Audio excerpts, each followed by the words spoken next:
encuentro entre las páginas de una libreta vieja sobre la Revolución China antes de Mao una notita manuscrita que me dejé a mí mismo, que dice: el Espíritu Santo es la razón. Y el nombre del autor de esta frase, Thomas Müntzer. Probablemente Müntzer habría que publicar, que pronunciar el Müntzer con U con diéresis a la alemana. Suelo dejarme notas, esto es común en mi vida, pero ya de poco me sirve saber que hace 20 años le debía 179 pesos al Celerín, y por qué hay que conservar el tono gris, y en dónde y para qué y cómo. Son como botellas que tiro al mar y que de repente reaparecen. El caso es que reapareció. Me pongo a seguir la huella del Espíritu Santo es la razón y encuentro un montón de líneas de desvío, muy raras. Todas ellas en teologías católicas o de algunos grupos religiosos cristianos no católicos, y donde dicen que el Espíritu Santo es la razón de mi gozo y cosas por el estilo, y salí huyendo de ahí porque a mí me sonaba a un llamado a revisar la religión a partir de la realidad. Y la idea de que la razón era el eje de esta revisión me parecía francamente interesante. Müntzer me sonaba a un cura laico, loco, alguien importante en las guerras campesinas de Alemania en el siglo XVI, de tal manera que eso me llevó inevitablemente a Federico Engels. Londres, había escrito en Londres en 1850 la historia de las guerras campesinas en Alemania, y estaba hablando de una revolución múltiple y compleja con diferentes actores: los príncipes, el clero regular, los movimientos campesinos, toda una gama de propuestas heréticas y de revisiones de la visión de la Biblia, todas ellas además ligadas al milenarismo. La idea que se difundió ampliamente por la Europa central de que el milenio estaba ahí, y el milenio era el fin del mundo conocido, los 4 jinetes del Apocalipsis cabalgando por el cielo. Engels no entraba a fondo en las historias de Müntzer, lo mencionaba,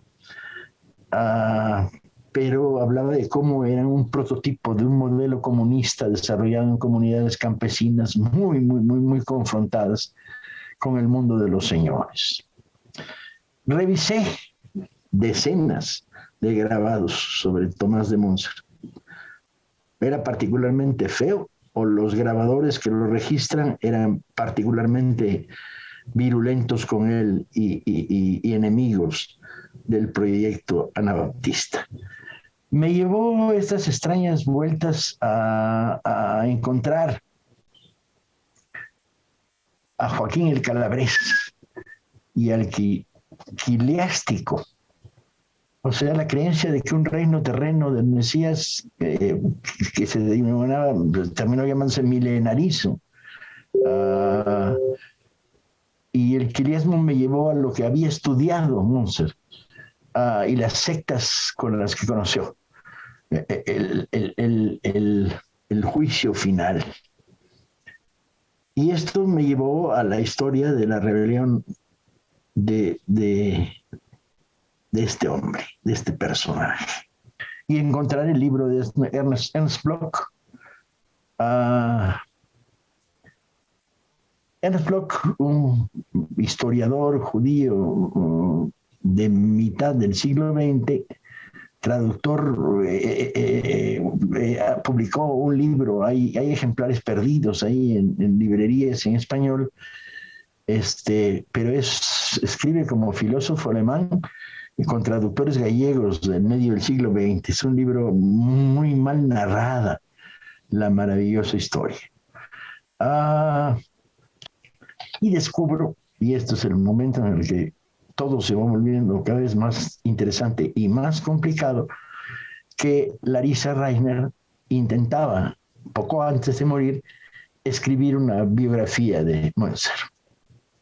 Y dije, caray, empiezo a encontrar desde entradas en internet de académicos rusos muy reaccionarios criticando la revolución anabaptista nuevo bautizado, bajo la teoría de que los anabaptistas planteaban el problema de que un niño no tiene capacidad para ser bautizado y que hay que esperar a una segunda etapa en su vida y por lo tanto volverlo a bautizar. Y como el movimiento de los campesinos de Munster es la sucesión de una serie de combates que se inician en el conflicto contra el clero y la iglesia.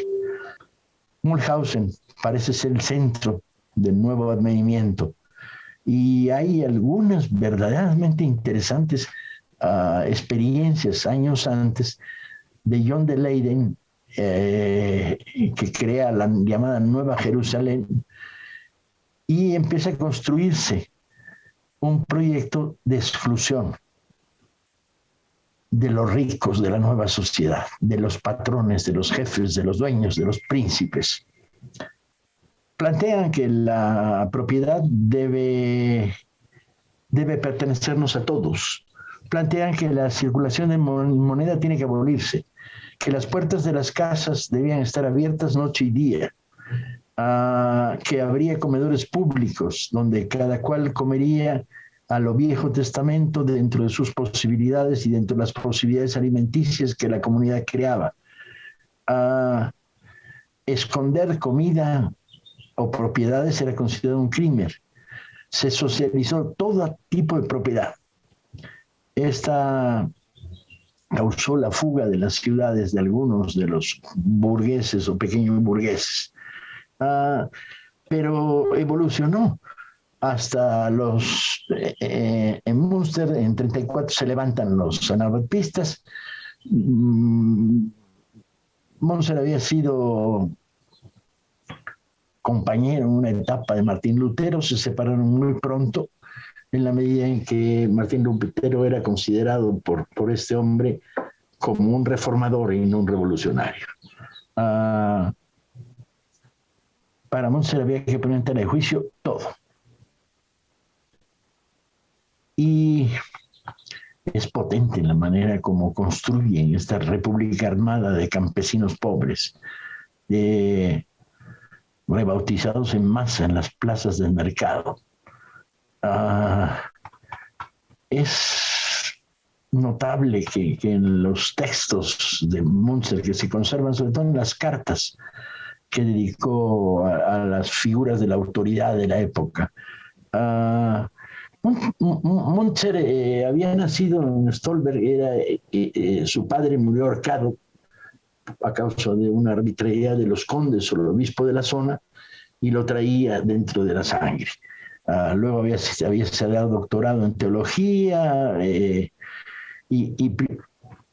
finalmente coincide con esta situación de rebelión y organiza una verdadera revolución cuyo eje es la abolición de la propiedad. Contra los propietarios, claro. Toda propiedad debe ser, escribe Münzer, poseída en común y debe ser distribuida a cada cual de acuerdo a sus necesidades, si la ocasión lo permite. Cualquier príncipe, conde o señor que no quiera hacerlo, después de haber sido advertido una vez, será decapitado o colgado. Por lo tanto, la confrontación es total. ¿A dónde quiero ir? No lo sé. Lo que sí sé es que una hojita, un pedacito de papel encontrado en una libreta convoca fantasmas propios y ajenos.